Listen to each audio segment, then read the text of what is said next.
Fala galera do Dinastia, tudo bem? Estamos aqui hoje com o Bruno Sangregório, o homem responsável pela dublagem de diversos trabalhos que a gente adora e vai falar um pouquinho nessa entrevista. Falando um pouquinho, já começando a falar sobre a dublagem brasileira. Até onde vai a mão do ator, do diretor, da produtora, do filme, para os limites que a dublagem pode ter? Porque a gente sabe que a dublagem brasileira é reconhecida, às vezes, por ser um pouco, como posso dizer, adaptável para a cultura, que torna isso genial.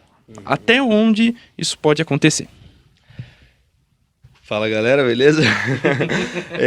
Cara, em relação à adaptação, é uma pergunta muito subjetiva, assim, porque cada produto tem uma necessidade, né? Entendemos que o ideal da dublagem, e isso é um entendimento nosso aqui do Brasil, é o que a gente ensina para o nosso aluno, inclusive.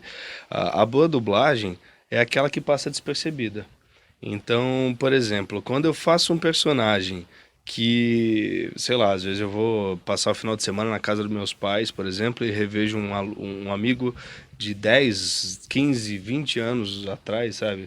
Enfim, às vezes não tanto tempo, mas um cara que me conheceu e que, sabe, teve muito convívio comigo, e aí ele vira e fala assim, porra, o que você tá fazendo? Ah, eu fiz o Game of Thrones, por exemplo. Nossa, sério?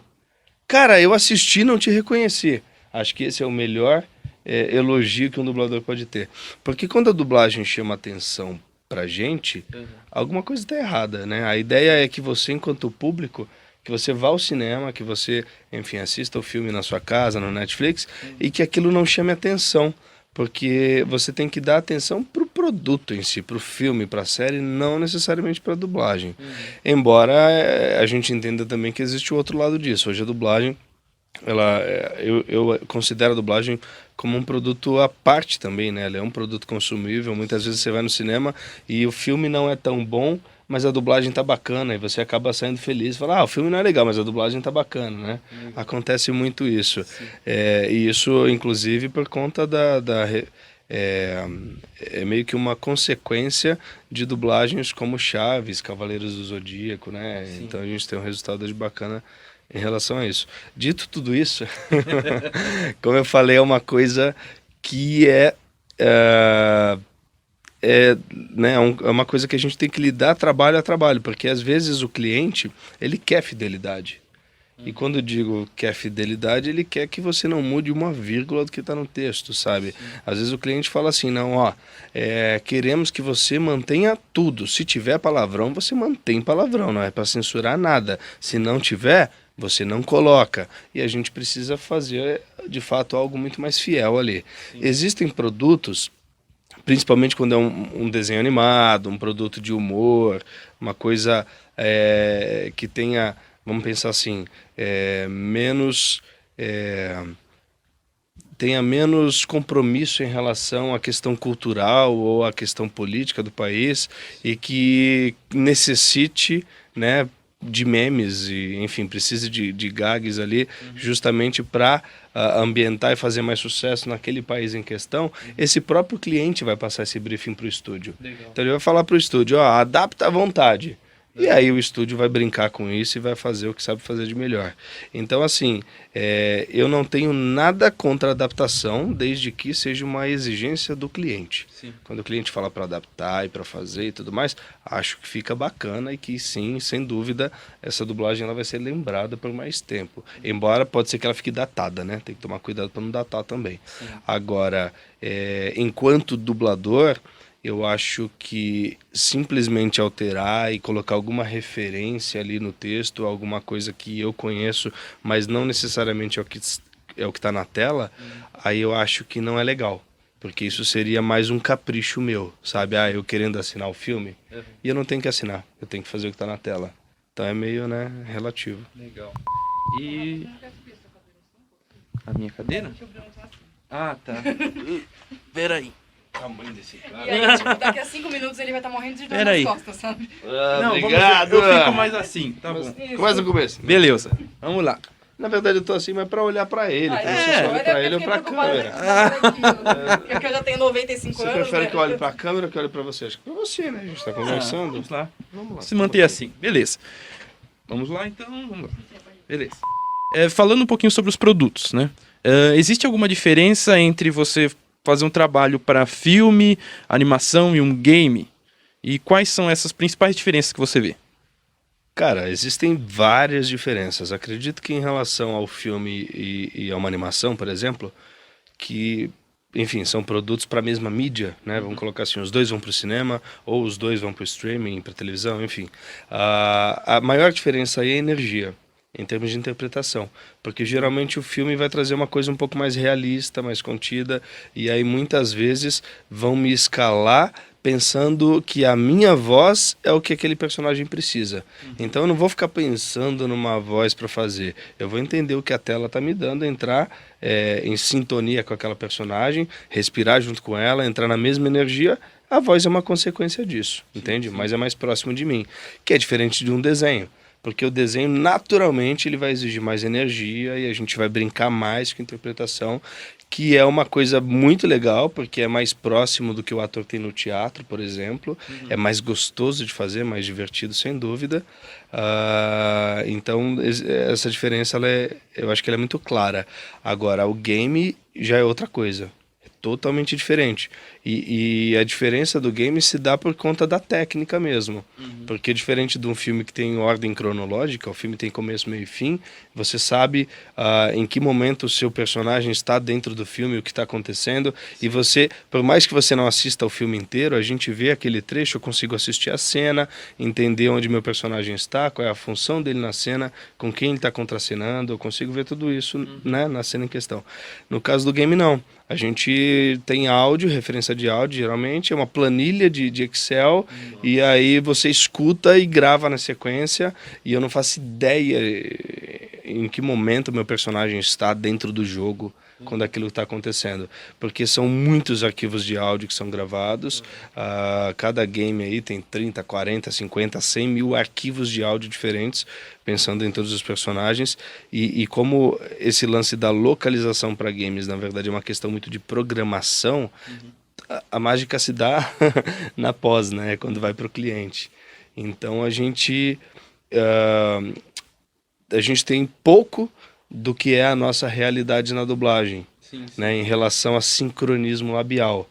Em raros casos acontece, então você está ali gravando um game, no meio aparece um arquivo que é de vídeo e você vai sincronizar lá e vai dublar de fato. Certo. Mas acontece pouco, em todo o resto a gente não sabe bem o que está acontecendo. Então você tem que ter um feeling muito maior, porque você escuta e grava na sequência, tem que entrar na intenção adequada, de forma muito rápida, e é muito rápido mesmo, muito, muito rápido. Então, tem gente que acha mais difícil, eu sinceramente eu acho mais fácil fazer o game, porque o comprometimento em relação ao sincronismo é outro, então ele acaba sendo um pouco mais rápido de gravar, mas como eu disse, você tem que ter o feeling muito bom para entender qual é a necessidade da cena muito rápido. Legal. Mas ver pronto é um barato, né? Então, acho que o momento mais legal é você assistir e falar, nossa, que bacana, olha o que eu tô fazendo. Aquele monstro ali sou eu. Isso é legal. Legal. Falando um pouquinho sobre o reality show Quero Ser um Dublador. Não tem um aí. Quero ser dublador. Beleza. De onde surgiu essa ideia? E como foi a experiência para você fazer esse tipo de trabalho? Bom, de onde surgiu essa ideia? Da cabeça do Hermes. Hermes Baroli, o nosso querido amigo Ceia, ele participou de um programa da Ana Hickman, na Record, no começo dos, sei lá, anos 2000 e... Eu acredito que foi antes de 2010, 2008, mais ou menos, 2007, 2008. E ela tinha um quadro no programa que chamava Essa é Sua Praia. As pessoas se inscreviam, quero ser carpinteiro, sei lá, quero ser motorista de Uber, na época não tinha Uber. E aí elas, né, passavam um dia inteiro ali treinando, passando por provas, para entender daquelas pessoas quem seria a pessoa escolhida para ganhar as bolsas de estudos e tal. E aí nesse programa teve um episódio específico sobre dublagem, e é um episódio que ficou marcado pra gente, porque quem ganhou, né, a do Brasil participou, junto com a Recriarte, que é a nossa parceira, e eles deram as bolsas de estudos para a pessoa que venceu, e nesse caso foi a Andressa Baudet. A Andressa Baudet, ela também é professora hoje na do Brasil, é uma dubladora que está aí, ela faz a Terra em The Walking Dead. E foi muito bacana, foi uma experiência que, sabe, deu certo, funcionou, ela tá aí, tá trabalhando. E, enfim, e o Hermes sempre teve isso na cabeça. Nós temos um canal no YouTube, e quando eu cheguei aqui na do Brasil, eu já tinha um trabalho com vídeo, né, porque eu sou filmmaker, eu tenho uma produtora independente de cinema, e a do Brasil, ela por conta, ela já produzia making-offs das produções que a gente tinha. Então, Cavaleiro Zodíaco, tem uma saga nova, tinha um making off. Aí rolou, sei lá, Walking Dead, a gente fazia um vídeo falando sobre Game of Thrones, recentemente fizemos vídeos. E só que eram vídeos que não existia uma periodicidade. Vocês que trabalham com o YouTube sabem do que eu estou falando. Então a gente tinha um vídeo que viralizava, tinha 300 mil, 500 mil, 800 mil acessos, mas era um vídeo único no canal, sabe? E aí a gente só ia postar outro vídeo depois de um ano. Sim. E aí o nosso público, né, você que está assistindo aí, começou a cobrar. Falar, escuta, a gente quer ver mais vídeos, né, do Brasil, vocês não podem fazer mais nada pro canal, como é que tá? E aí eu tive uma reunião com o Hermes e com a Zódia e a gente conversou a respeito. E aí eu falei, eu topo produzir conteúdo para o canal da do Brasil, acho que é uma coisa bacana, a gente precisa sim fazer, porque para a gente é importante, é o nosso canal direto de comunicação com o nosso público. Somos uma escola, a gente tem que dar esse apoio, é importante, né? A questão da opinião de informação e tudo mais. Só que eu acho, sei lá, que a gente tem que fazer uma coisa diferente, sabe? Não vamos cair no óbvio e ficar fazendo aquilo que todo mundo já faz. Qual pode ser o nosso diferencial? E aí o Hermes veio com essa coisa da ideia. Ele falou, Bruno, pensa nisso. Imagina, cara, reality show de dublagem. Na hora que ele falou isso, puta que pariu, como é que eu nunca pensei nisso? Falei, cara, topo, quero fazer. E aí a gente começou a correr, foi um projeto independente, não tinha verba, foi uma coisa produzida pela do Brasil e pela Entra 7 Filmes, que é a minha empresa, e eu montei equipe e a gente correu durante bastante tempo, assim, foi um trabalho fantástico, feito, né, contando com a união de forças de pessoas queridas que estão próximas da gente, que trabalham aqui com a gente, muitas das pessoas que ajudaram na produção são nossos alunos, inclusive, e enfim, foi um sucesso, foi muito bom. A gente tem hoje já 2 temporadas lançadas, está lá no YouTube, no nosso canal, para quem ainda não conhece, a Central do Brasil no YouTube. E é isso, eu dirigi as 2 temporadas, tive esse privilégio, foi um trabalho, tem sido, né, um trabalho muito bonito. A galera está cobrando a 3ª temporada, a 2ª encerrou agora em abril desse ano, então a 3ª, se acontecer, né, vamos torcer para que sim, mas se acontecer, provavelmente 2020, 2021. Legal. Falando um pouquinho sobre a preparação para os seus trabalhos. Você tem alguma preparação específica para cada trabalho que você vai fazer? Estuda alguma coisa sobre esse trabalho específico? Ou vamos embora, vamos ver o que vai dar e é isso aí? Cara, seria maravilhoso se a gente tivesse esse tempo, mas não existe. O ator, ele trabalha muito quando ele vai fazer teatro, por exemplo. Então, assim, a cada trabalho de teatro eu estudo bastante. A cada trabalho, vou gravar um filme, estou escrevendo um roteiro, até eu chegar na produção e depois na pós, de fato é um processo de muito aprendizado. Mas na dublagem não existe esse tempo. A gente não faz ideia do que vai dublar até entrar no estúdio. Então eu só sei a minha agenda da semana, é isso que eu sei. Eu sei que amanhã eu tenho escala no estúdio X, depois eu tenho escala no estúdio Y. O que eu vou gravar? Só Deus sabe, eu chego lá e descubro na hora. Então não tem tempo de preparo, não dá para estudar. Eu acho que o estudo do ator em dublagem não é estudar o filme que vai ser dublado, mas é estudar diariamente a leitura, por exemplo, a própria interpretação, porque são as ferramentas que vão fazer diferença quando você estiver na bancada. E como nós somos professores, estamos aqui todos os dias, né, cuidando do nosso aluno, dando suporte para ele, a gente acha que está ensinando, mas na verdade a gente está aprendendo junto, né? Então isso faz parte do nosso movimento, vamos colocar assim, de manutenção e de renovação enquanto profissional, né? Legal. Falando um pouquinho sobre um dos seus trabalhos mais recentes, que é Game of Thrones. Inclusive foi um trabalho, graças a ele, que a gente se conheceu. Sim, sim. O Gendry, ele é um personagem que ele se destacou, né? No retorno à série. E como foi pra você ter a responsabilidade de dublar ele nesse momento de ápice? Você teve algum trabalho especial que você falou, puxa, agora o Gendry é um personagem que está se destacando muito no seu final e agora vai acabar, como é que vai ser? Você já era fã da série também? Como é que foi isso? Cara, foi até meio complicado, assim, porque, sim, já era fã da série, assisti desde a primeira temporada, todas. Fiquei muito feliz quando veio pra cá e muito triste porque mudou a dublagem. Isso eu tenho certeza que todo mundo que assiste meio que reclama um pouco. E a gente sempre reforça isso, né? Não é uma escolha do estúdio, é uma escolha do cliente. A HBO tirou a dublagem do Rio e mandou pra gente. Então, eles falaram, você consegue fazer? Tá, conseguimos. Vocês querem que a gente mantenha o elenco? Não, faz teste e muda todo mundo. Manda quem pode, obedece quem tem juízo. Essa foi a opção do estúdio. Sim. E nós fizemos da 6ª à 8ª temporada. Na 6ª temporada eu já tinha feito uma pequena participação, mas foi de fato uma pequena. Assim, um cara que entrou, falou e sumiu e nunca mais apareceu. E aí eu fiquei esperando e nada acontecia, ele não voltou. E o Gendry, ele teve várias vozes, né? Na verdade, no Rio, ele teve 2 dublagens. E aí, quando veio para São Paulo, na 6ª temporada, ele voltou e aí já teve uma 3ª dublagem, porque foi o Rodrigo Andreato quem começou a fazer. Eu acredito que ele entrou na 6ª temporada e na 7ª não. Ou foi na 7ª, na 6ª não, agora eu não me recordo. Mas teve um tempo também de distanciamento, assim. E aí, quando chegou na última temporada, o que aconteceu... não, acho que ele não entrou na 6ª, ele entrou na 7ª. O Rodrigo fez na 7ª. Quando chegou a 8ª temporada, o Rodrigo Andreato estava dirigindo algum projeto muito importante e não tinha data, não tinha agenda, ele não conseguia. A gente ligou para ele para passar a escala e ele falou, desculpa Bruno, desculpa do Brasil, eu não posso fazer porque eu estou com um projeto muito grande e eu não tenho tempo para gravar no tempo que vocês precisam.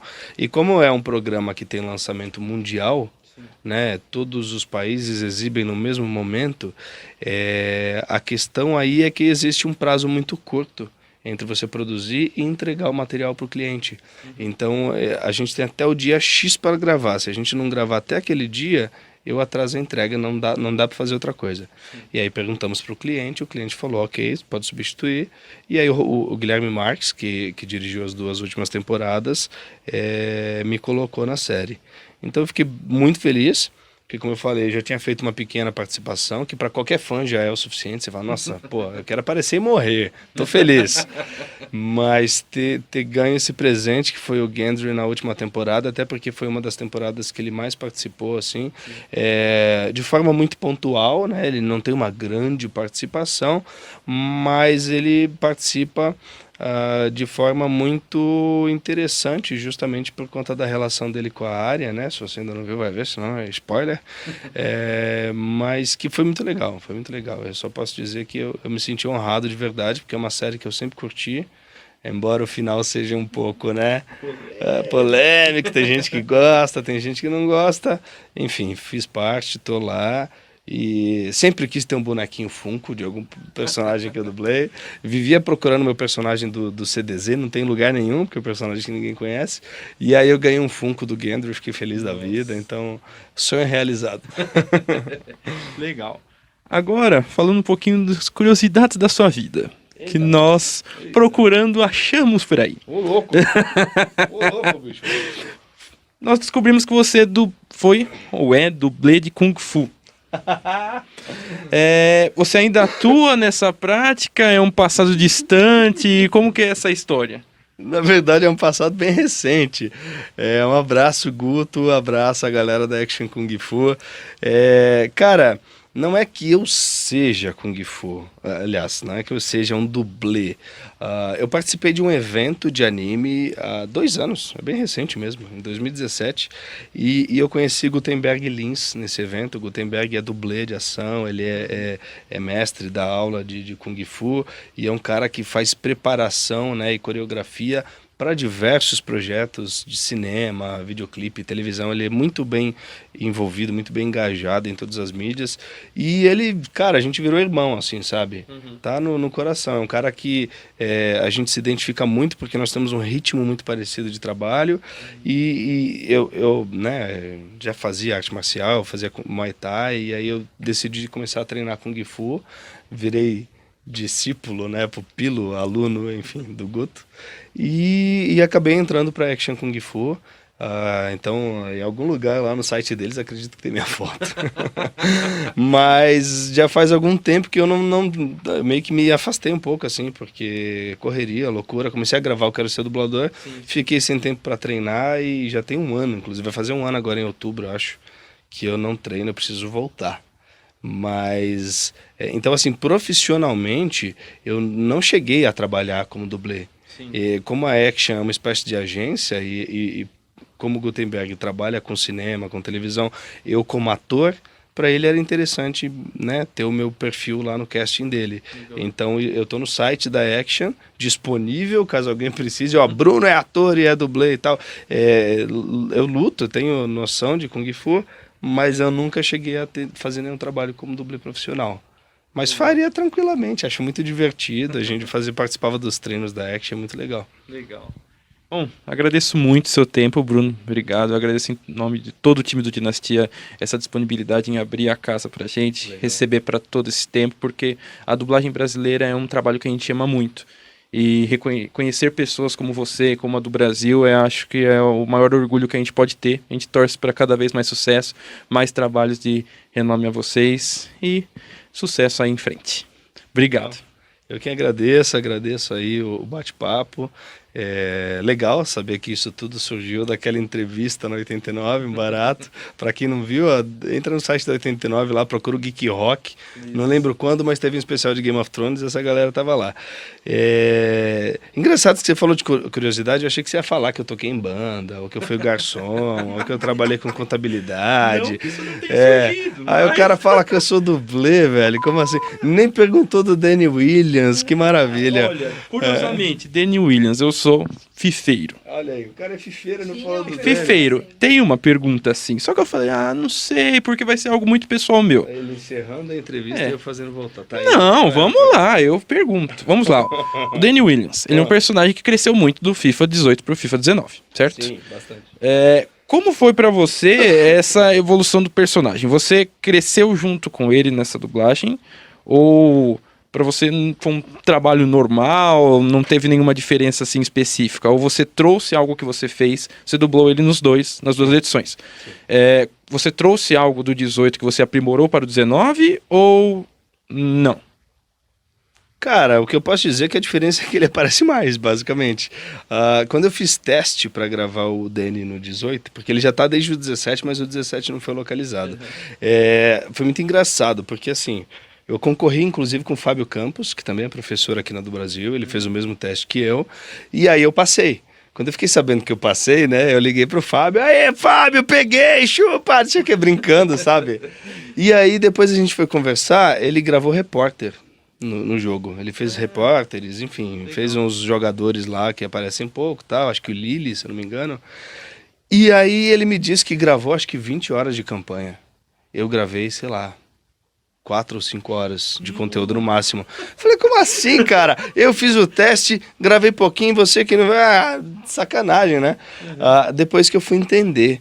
Provavelmente eles já tinham o roteiro e eles já queriam trazer esse crescimento pro Danny no 19 e eles pediram teste para ele no 18 justamente sabendo, né, tendo essa informação, mas eu não tinha.